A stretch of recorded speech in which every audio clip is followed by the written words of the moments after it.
Il n'est pas seul bien sûr, mais il est l'un de ceux qui ont fait le travail, monsieur Amal Asfar. Il est parmi nous, je vous demande de l'applaudir chaleureusement.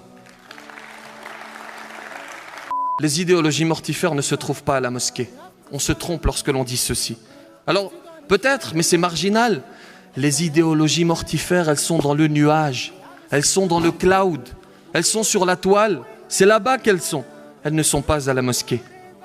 À la mosquée, il y a des gens qui vont se recueillir. Il y a des gens qui fréquentent la mosquée avec leur cœur, avec leur âme. Mohamed, Fatima, Abdul Qadir. Lorsque l'on entend ces prénoms dans les médias, souvent, ils sont associés à de sombres faits, n'est-ce pas? Et comme personne ne le fera à notre place, rétablissons la vérité, ou plutôt la réalité. Les musulmans de France, les Français de confession musulmane, sont un plus pour notre pays. Oui, nous sommes une partie de la solution et non une partie du problème. Alors il faut être le plus objectif possible, essayer d'être le plus objectif, le plus juste possible, car oui, il y a des Français de confession musulmane qui ont des comportements à proscrire, certes, et nous n'esquiverons pas cela. Nous évoquerons cela également, Inch'Allah.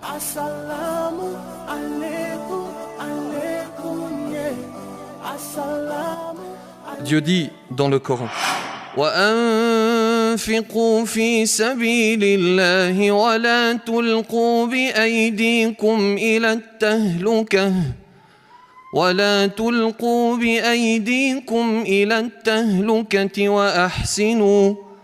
وَأَحْسِنُوا إِنَّ اللَّهَ يُحِبُّ الْمُحْسِنِينَ.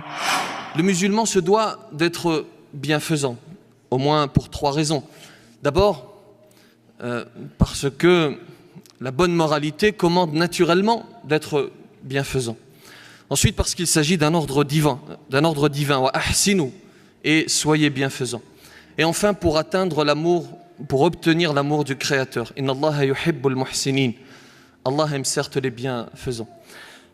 Alors c'est très bien d'être bon, mais ce n'est pas suffisant.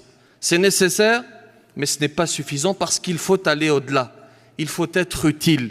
Il faut être utile aux autres. C'est ce que le prophète sallallahu alayhi wa sallam dit dans une tradition prophétique authentique rapportée par At-Tabarani. Il dit dans cette tradition, ahabbu an-nasi ila Allah anfa'uhum lin-nas. Les hommes les plus aimés par le Créateur, ce sont celles et ceux qui sont utiles aux hommes. Et les mots ont un sens. Et lorsque le prophète sallallahu alayhi wa sallam choisit un terme, il le choisit à dessein. Il le choisit pour un but. Mais en l'occurrence, il n'a pas dit utile aux musulmans, il a dit utile aux hommes. Car oui, nous devons être utiles à toutes et tous. Nous devons être utiles à l'autre, quelle que soit sa confession, quelle que soit sa philosophie, quel que soit son paradigme, quelle que soit sa compréhension des choses. Et lorsque vous regardez le corpus islamique, vous constatez bien cette philosophie. Dieu dit dans le Coran, وَتَعَاوَنُوا عَلَى الْبِرِّ وَالتَّقْوَى وَلَا تَعَاوَنُوا عَلَى الْإِثْمِ وَالْعُدْوَانِ. Et le prophète sallallahu alayhi wa sallam dit dans une tradition prophétique rapportée par Ahmed, celui qui vient au secours d'un homme en détresse, Allah lui retirera une peine parmi les peines du jour de la résurrection. Et celui qui est de bonne foi dans notre pays ne peut que constater l'apport des Français de confession musulmane. Alors, encore une fois, sans tomber dans l'angélisme, nous sommes des êtres humains, nous fautons, nous dérapons, nous tombons, bien entendu. Et je disais tout à l'heure, nous n'esquiverons pas cela. Nous sommes imparfaits parce que l'être humain est imparfait. Et c'est cette imperfection qui amène parfois la haine dans le cœur de certains de nos concitoyens. Alors, je vais préciser une chose. Parce que nous sommes à l'ère de la simplicité, du simplisme. On aime le simplisme. Et nous sommes ennemis de la complexité. Et nous sommes ennemis de la réflexion. Nous voulons ce qui est manichéen. Expliquer un phénomène, ce n'est pas le cautionner. C'est ce que l'on a entendu dans la bouche d'un ancien ministre il y a quelque temps, qui disait expliquer, c'est déjà quelque part vouloir justifier. Mais absolument pas. Comprendre un phénomène, expliquer un phénomène, ce n'est absolument pas le cautionner, ça me semble évident. Donc je vais rentrer dans une phase d'autocritique pour expliquer la haine qui habite le cœur de certains de nos concitoyens. Il y a des comportements chez nous, chez les Français de confession musulmane, qui sont honteux. Et il faut le dire, il faut que nous le disions. Et cette haine se construit à cause notamment de cela. Ces concitoyens qui regardent ce côté sombre des musulmans et qui petit à petit vont penser que leur ennemi principal, c'est le musulman. Qui plus est, à cause de l'ère dans laquelle nous vivons, à cause des réseaux sociaux, à cause des algorithmes, ils vont s'enfermer dans une bulle. Parce que vous savez que les réseaux sociaux sont régis par des algorithmes. Et notre fil d'actualité est construit à partir de ce que nous regardons, à partir de ce que nous likons. Et petit à petit, ne va subsister dans leur fil d'actualité que ce qui est négatif, que le côté sombre des musulmans. Et petit à petit, une certitude va gagner leur cœur. L'ennemi, c'est le musulman. Et ces comportements, vous les connaissez. Alors je vais préciser une chose également. Il est important d'être précis. Les comportements que je vais vous décrire maintenant, ils ne sont pas propres aux musulmans, bien entendu. Vous avez des Français de toute confession qui ont ces comportements. Mais il s'agit aujourd'hui de faire notre autocritique et de parler des musulmans. Vous avez par exemple 2 voitures qui vont s'arrêter en pleine route et les conducteurs vont commencer à discuter entre eux et ils vont bloquer la circulation des 2 côtés. C'est simplement insupportable et vous avez peut-être vécu cela. Vous avez des ambulances qui veulent passer, des gens qui sont pressés, qui doivent aller au travail. Vous avez certains cortèges de mariage qui sont honteux, et il faut le dire. Et je vais vous dire une chose, évidemment que c'est un moment de joie, de bonheur, et personne ne vous le reprochera. Votre voisinage comprendra toujours votre joie, il ne comprendra jamais votre excès. Vous avez le mois de Ramadan, qui est un mois qui va arriver dans quelques mois, qui est un mois dans lequel il faut être dans la retenue, dans la spiritualité, qui finalement est plus un ramdam qu'autre chose. Et d'ailleurs, le terme vient de là. Vous avez certains comportements dans les mosquées, devant les mosquées. J'ai fait une conférence il y a quelque temps dans une ville du sud de la France. Et le président me disait, il y a quelque temps, au cours d'un vendredi, une femme, une concitoyenne est venue se plaindre auprès d'un responsable. Et comme ça arrive dans toutes les mosquées, l'un des fidèles bloque mon garage avec sa voiture. Vous voyez la contradiction dans laquelle nous sommes. Nous allons chercher l'élévation dans la mosquée et nous nous comportons de la sorte. Avant d'entrer dans la mosquée, nous entrons en contradiction avec notre but dès notre arrivée devant ce lieu de culte. Et elle va simplement expliquer qu'elle a besoin d'aller travailler et qu'il faut déplacer la voiture. Vous savez comment est-ce qu'elle va être accueillie par ce responsable qui d'ailleurs, fort heureusement, a été remercié par la suite. Elle est accueillie par l'insulte. Le responsable va l'insulter. Billahi alaykum, comment voulez-vous que la haine ne grandisse pas dans leur cœur? Encore une fois, il ne s'agit pas de cautionner, il s'agit d'essayer de comprendre. Comment voulez-vous qu'un concitoyen qui voit Mustafa faire du wheeling, vous savez, cette pratique qui consiste à lever les motos, à rouler sur un pneu, qui voit Mustafa sans casque faire du wheeling, qui voit Saïd sur un quad toute la journée à déranger le voisinage, sans casque, à faire des allers-retours avec son quad. Comment voulez-vous que la haine ne grandisse pas dans leur cœur? Il faut être juste. Et ce n'est pas parce qu'il s'agit de nos frères que nous allons nous taire. Il faut le dire. Secours ton frère, qu'il soit victime d'une injustice ou qu'il soit injuste. Alors, le secourir alors qu'il est victime d'une injustice, c'est assez clair. Mais comment le secourir alors qu'il est lui-même injuste? Le secourir, c'est le tirer de l'injustice. C'est lui expliquer qu'il est sur un sombre chemin. Et ces gens-là, ces musulmans, il ne faut pas les accabler. Il ne faut pas les condamner. Il faut agir avec sagesse. Il faut discuter. Le travail passe toujours par la discussion, par le dialogue. Il faut leur expliquer qu'ils sont sur un mauvais chemin et tant qu'ils respirent, ils sont toujours capables de revenir. Soyons les amis de leur évolution, jamais les tribunaux de leur condamnation. Et souvent, nous sommes dans la condamnation. Condamnons les actes, mais pas les personnes. Essayons de les aider et nous continuerons à le faire. Et ce n'est pas parce que parfois nous avons l'impression de parler dans le vide, parfois nous avons l'impression que notre travail est inutile, ce n'est pas parce que nous avons cette impression que nous allons arrêter de le faire. C'est somme toute la métaphore du sage et du scorpion. Vous savez, un sage qui essaie de sauver un scorpion qui se noie, il essaie de le tirer de l'eau, et à chaque fois qu'il essaie, le scorpion va le piquer. Il essaie une première fois, une deuxième fois, une troisième fois, et à chaque fois c'est un échec cuisant parce que le scorpion le pique, Et un passant va interpeller ce sage et lui dire « Mais laisse-le, laisse le scorpion se noyer, il est dans sa nature de te piquer. » Et le sage de répondre « Si sa nature c'est de me piquer, ma nature est de l'aider. » Voyez-vous, il y a une multitude de natures chez l'être humain, chez le musulman. Il y a une nature qui l'amène à commettre le péché et une nature qui l'amène à aider son prochain. Et ce n'est pas parce que ces musulmans, pour l'instant, mettent en avant cette nature qui les amène à pécher que nous devons délaisser cette nature qui nous amène à leur porter secours, qui nous amène à les aider. Il y a ensuite ceux qui ne veulent pas sciemment reconnaître les apports des musulmans. Ces gens qui sont de mauvaise foi, ces gens qui théorisent, ces gens qui allument la mèche.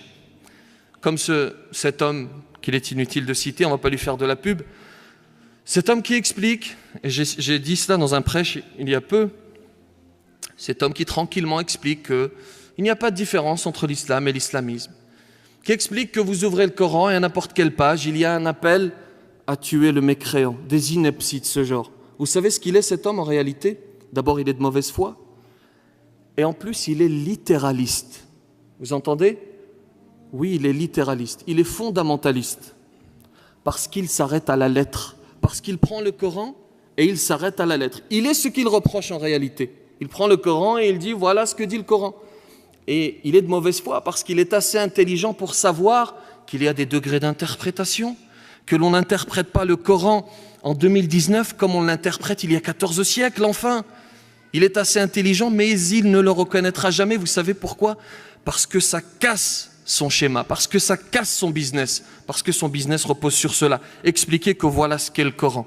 Alors que nous savons, la règle est la suivante, le Coran n'est variétour, comme on dit, nulle possibilité de changement. Nous prenons le Coran dans son entièreté, au mot près. Par contre, ce qui n'est pas sacré, c'est l'interprétation. Elle est diverse, elle est changeante, elle change d'une époque à une autre. Et la même chose pour les traditions prophétiques. Il y a enfin cet amalgame avec le terrorisme. Et je sais que le terme gêne certains, mais c'est un amalgame. Celui qui dit que l'islam, c'est l'islamisme, il fait un amalgame. Alors peu importe le terme, du moment que nous nous entendons sur le sens. Et nous n'allons pas dire que cela n'a rien à voir avec l'islam, comme certains disent. Parce que ces gens qui commettent ces actes barbares, ils se réfèrent à nos textes, ils prennent de nos textes. Mais il est question de dire qu'ils ont des interprétations erronées. La majorité, les musulmans considèrent que ce sont des interprétations erronées. Je dis les musulmans parce qu'ils sont négligeables. Ils sont négligeables par leur nombre. Certes, ils commettent des dégâts, mais par leur nombre, ils sont négligeables. Leurs interprétations sont erronées. On a dit le Coran n'est variétour et l'interprétation est changeante. Celui qui veut vous écouter parmi nos concitoyens, celui qui veut nous écouter, alhamdulillah, celui qui veut écouter nos explications, alhamdulillah, celui qui ne veut pas écouter, libre à lui, celui qui veut faire l'amalgame, libre à lui, il est libre, tant qu'il respecte la loi, tant qu'il reste dans le cadre de la loi. Et celui qui va vous demander de vous justifier, celui qui va vous demander de condamner, rappelez-lui que c'est d'abord l'être humain qui condamne, in abstracto de toute autre appartenance. Rappelez-lui que d'abord, parce que je suis être humain, je condamne ses actes. Et parce que c'est mon frère qui est fait de chair et de sang qui est tombé. Et pour cela, je souffre. Et c'est pour cela que je condamne d'abord. Et ensuite, je condamne parce qu'il s'agit... je condamne en tant que citoyen et parce que les valeurs citoyennes qui m'animent vont à l'encontre de cela. Et enfin, je condamne parce que je le décide et non pas parce que je suis sommé par quelques irresponsables. Je condamne en tant que musulman parce que cela n'a rien à voir avec ma compréhension de l'islam. Et ceux qui vous diront « Mais où étiez-vous pendant les attentats ?» Expliquez-leur que nous étions au sein de la communauté nationale, que nous étions terrifiés comme tout le monde, que nous étions dans les ambulances à essayer d'aider nos prochains du mieux que nous pouvions. Expliquez-leur que nous étions au sein des forces de l'ordre et que nous étions en train d'aider nos prochains du mieux que nous pouvions. Expliquez-leur que nous étions parmi les victimes. Dois-je vous rappeler que la première victime qui est tombée à Nice, elle s'appelle Fatima Sharihi, qu'Allah lui fasse miséricorde. Fatima Sharihi. Et sa famille explique bien la double peine qu'ils ont vécue. D'un côté, ils perdent leur mère, ils vont se recueillir à Nice, et vous avez des irresponsables qui passent par là et qui disent « Bande de terroristes, on ne veut pas de vous sur ce pays. alors qu'ils viennent de perdre leur mère. Nous n'avons certes pas à nous justifier, mais nous avons une responsabilité, celle d'immuniser nos jeunes. Et fort heureusement, nous avons accompli un travail. Les associations, l'UOIF, Musulmans de France aujourd'hui, a fait un énorme travail. La Ligue islamique du Nord, à l'échelle locale, ils ont fait un énorme travail. Un certain nombre d'associations en France. Fort heureusement, un travail a été fait, parce que si le travail d'immunisation n'avait pas été fait depuis des décennies, croyez-moi, ce ne sont pas quelques dizaines de jeunes qui auraient basculé, mais bien des milliers. Et il n'est pas seul, bien sûr, mais il est l'un de ceux qui ont fait le travail, M. Amal Asfar. Il est parmi nous, je vous demande de l'applaudir chaleureusement.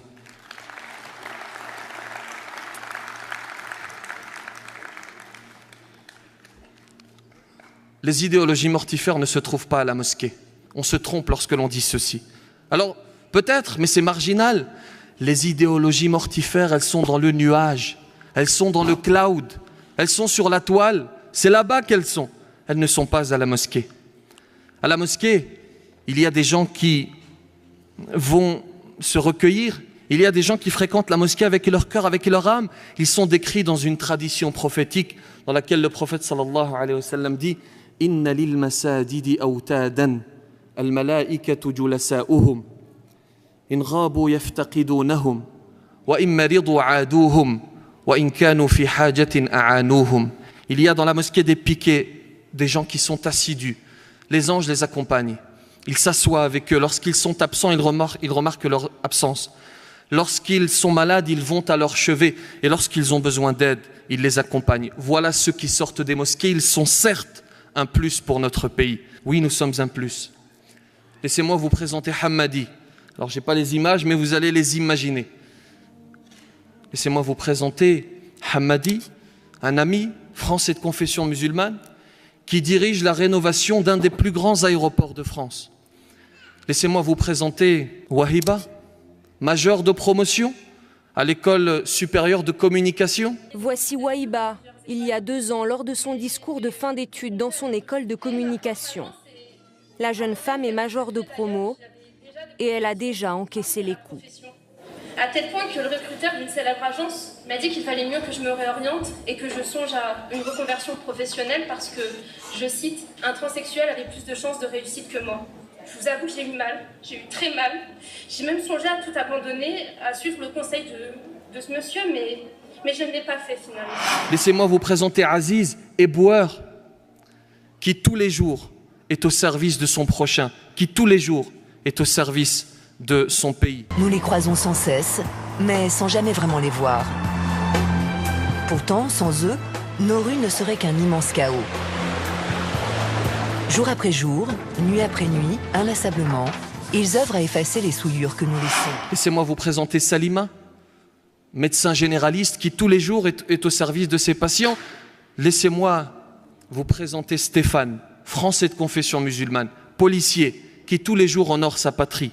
Laissez-moi vous rappeler qu'il y a quelques mois, la France a gagné la Coupe du Monde, n'est-ce pas? C'est fait, les Bleus sont champions du monde! Grâce notamment à N'Golo Kanté et Paul Pogba, 2 Français de confession musulmane, n'est-ce pas? Nous étions bien contents à ce moment-là. Laissez-moi vous rappeler l'immense travail qu'ont fait nos parents, l'immense travail qu'ont fait nos grands-parents pour la France. Ils sont toutes et tous un échantillon fortement représentatif de ce que nous sommes. Et nous ne mettons pas forcément en avant notre religion, mais comme personne ne le fera à notre place, nous devons de rappeler que nous aussi sommes la nation. Pour faire référence à un ouvrage écrit par un certain Marwan Mohammed. Et permettez-moi d'avoir une pensée pour Fatima Sharihi, emportée par la haine à Nice. Permettez-moi d'avoir une pensée pour Ahmed Merabet, policier qui honora son pays, français de confession musulmane, qui est tombé emporté par cette idéologie mortifère, emporté par la haine. Permettez-moi d'avoir une pensée pour le lieutenant-colonel Arnaud Beltrame, emporté par la haine, et tant d'autres. Permettez-moi de saluer ces millions de Français de confession musulmane, qui tous les jours prouvent qu'ils sont un plus pour notre pays, non en plus. Chers amis, nos destins Français de toute confession sont liés. Nous réussissons et nous échouons ensemble. Et le proverbe africain dit, si tu veux aller vite, marche seul. Mais si tu veux aller loin, marchons ensemble. C'est cette philosophie qui doit nous animer. Et restons positifs, restons optimistes, parce que parfois nous avons tendance à baisser les bras, restons optimistes. Churchill disait, un pessimiste voit la difficulté dans chaque opportunité, et un optimiste voit l'opportunité dans chaque difficulté. Et ne baissons pas les bras, même si les défis sont grands. Les défis que nous relevons et que nous allons devoir relever sont grands. Ne baissons pas les bras. Je vais illustrer ce dernier point, et on me demande d'arrêter. Je vais illustrer ce dernier point par cette image. C'est un homme qui fait naufrage et qui se retrouve sur une île déserte. Et petit à petit, une certitude va gagner son cœur, la mort. Personne pour l'aider, il va tout de même construire une petite cabane, allumer un feu à proximité, aller se promener pour chercher de quoi subsister. Et lorsqu'il revient, il constate que sa cabane a brûlé à cause du feu qu'il avait allumé.